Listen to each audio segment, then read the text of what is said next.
শিশুর যখন ঠান্ডা কাশি লাগে তখন অনেকে বলেন মধু খাওয়াতে, কেউ বলেন তুলসী পাতার রস খাওয়াতে, আবার কেউ সরিষার তেল গরম করে বুকে মালিশ করেন, কেউ বা আবার ভিক্স বা বাম লাগাতে উপদেশ দেন। আসলে শিশু যখন কাশি হয় তখন নানানজন নানান কথা বলেন।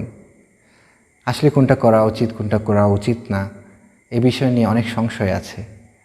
তাই আজকে এ বিষয়টা নিয়ে কথা বলতে চাই। সাথে আছি আমি ডাক্তার সাঈদ হক, নবজাতক শিশু ও কিশোর রোগ বিশেষজ্ঞ ও সহকারী অধ্যাপক, মনোয়ারা শিকদার মেডিকেল কলেজ ও হাসপাতাল।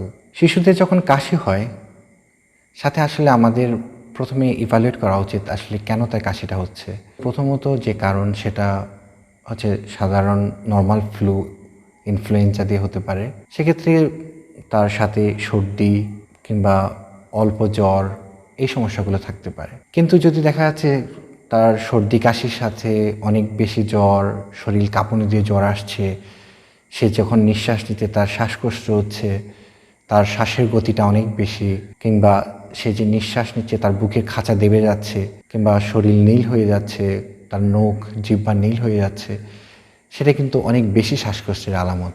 সেক্ষেত্রে কিন্তু নিউমোনিয়া কিংবা অন্য কোনো জটিল রোগের কথা চিন্তা করতে হবে। এছাড়াও বাচ্চাদের যাদের বয়স 2 বছরের কম তাদের ক্ষেত্রে কাশির অন্যতম একটা কারণ হচ্ছে ব্রঙ্কিওলাইটিস। সেক্ষেত্রে আসলে বাচ্চা প্লেফুল অথবা হাসি খুশি থাকে, দেখা যাচ্ছে তার শ্বাসকষ্টে কিছু আলামত থাকে, তার কাশি থাকে, কিন্তু বাচ্চা তারপরও প্লেফুল হাসি খুশি খাচ্ছে ভালো, তো সেক্ষেত্রে ব্রঙ্কিওলাইটিসের কথা চিন্তা করতে হয়। এছাড়াও বাচ্চাদের যদি অ্যাজমা কিংবা অ্যাজমা জাতীয় অ্যালার্জিক কোনো কন্ডিশনেও সর্দি কাশির সমস্যা নিয়ে আসতে পারে, তখন সে অনুযায়ী আমাদের চিকিৎসা নিতে হয়। সর্দি কাশির চিকিৎসা সম্পর্কে যদি বলতে চাই, প্রথম কথা হলো সঠিক রোগ নির্ণয় করা। যদি এটা কোনো মারাত্মক ব্যাকটেরিয়া সংক্রমণের কারণে হয় তাহলে এক ধরনের চিকিৎসা, আর যদি ব্রঙ্কিওলাইটিসের মতো ভাইরাসজনিত কোনো কিংবা ইনফ্লুয়েঞ্জার মতো সাধারণ ভাইরাসজনিত কোনো সমস্যা হয় তাহলে কিন্তু চিকিৎসার ধরনটা ভিন্ন। তো যদি ব্রঙ্কিওলাইটিস বা ইনফ্লুয়েঞ্জার মতো সাধারণ সমস্যা হয় তাহলে আসলে আমরা যেটা করি সেটা হচ্ছে সিমটোমেটিক ম্যানেজমেন্ট। তার খাবারটা ঠিকমতো দেওয়া, সে যাতে সুষম খাবার পায়, তাকে পানি এবং পানি জাতীয় খাবারটা বাড়িয়ে খাওয়ানো, এই ব্যাপারগুলো খুব ইম্পর্টেন্ট। তার কাশি কমার জন্য যেটা করতে হয়, মধু কিংবা তুলসী পাতার রস এগুলো কিন্তু বাচ্চাকে খাওয়ানো যায়, তাতে করে কাশির কমে। এছাড়াও আমরা যদি একটু বড় বাচ্চাদের ক্ষেত্রে লবণ উলমি গরম পানিতে লবণ মিশিয়ে আমরা যদি কুলি করাই কিংবা তাকে রং চা খাওয়ার জন্য উৎসাহিত করি, সেটা কিন্তু তার কাশিটা কিছুটা কমিয়ে আসবে। একটু ছোটো বাবুদের ক্ষেত্রে আমরা বেশ কিছু ব্রঙ্কোডাইলেটর সালবিউটামল নামক সিরাপগুলো আমরা অনেক সময় ব্যবহার করি কাশি কমানোর জন্য। এগুলা ব্রঙ্কিওলাইটিস যদি হয়ে থাকে বাবুর, সেটা কিন্তু সাহায্য করে। এছাড়াও যদি কাশির পরিমাণটা অনেক বেশি থাকে তাহলে আমরা 3% সোডিয়াম ক্লোরাইড দিয়ে নেবুলাইজ করতে বলি, সেটা করলে বাচ্চা অনেক সময় রিলিফ পায়। কিন্তু যদি শিশুর নিউমোনিয়ার মতো সিরিয়াস লক্ষণ থাকে তবে অবশ্যই তার যে সাধারণ চিকিৎসা এর পাশাপাশি অ্যান্টিবায়োটিক দিতে হবে। একজন ডাক্তার শিশুকে সরাসরি দেখে সেই ব্যাপারে সিদ্ধান্ত নেবেন।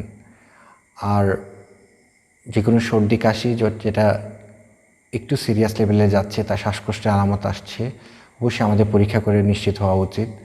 আমাদের রক্তের পরীক্ষা আছে, আমাদের বুকের এক্সরেটা খুব ইম্পর্ট্যান্ট। বুকের এক্সরে করলেই কিন্তু আমরা নিউমোনিয়া নাকি ব্রঙ্কিওলাইটিস না অন্য কোনো সমস্যার কারণে হচ্ছে এই জিনিসগুলো কিন্তু আমাদের নজরে আসবে, আমরা সেই অনুযায়ী চিকিৎসা ব্যবস্থা নিতে পারবো। অনেক সময় আমরা এরকম বাচ্চা পাই যে দেখা যাচ্ছে বাচ্চা একদম ভালো ছিল, হঠাৎ করে কিছু একটা দিয়ে খেলছিল, হঠাৎ করে তার অনেক বেশি শ্বাসকষ্ট, অনেক বেশি কাশি হচ্ছে।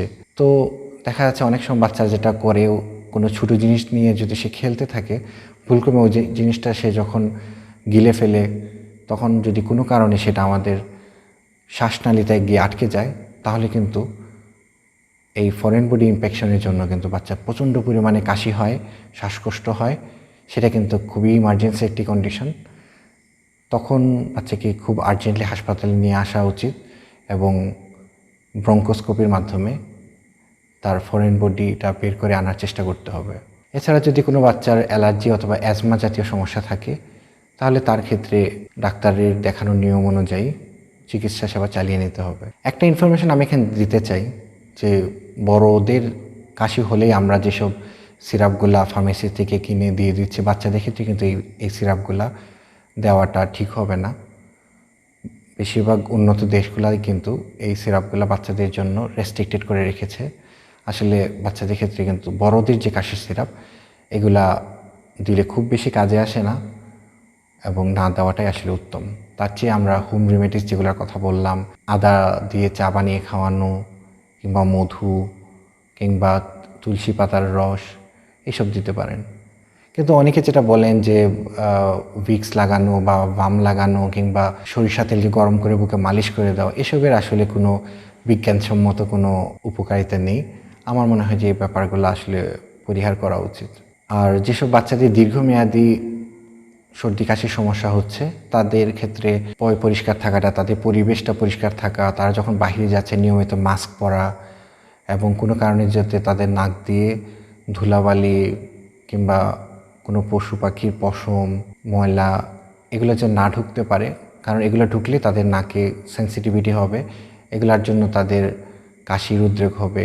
তো এই ব্যাপারগুলো পরিহার করা উচিত। তো আশা করছি আমার এই কথাগুলো আপনাদের উপকারে আসবে এবং এগুলো আপনারা মেনে চলার চেষ্টা করবেন, তাহলে নিশ্চয়ই আপনার শিশু সর্দি কাশির মতো সমস্যা থেকে ভালো থাকবে। Thank you very much for listening me. আল্লাহ হাফেজ।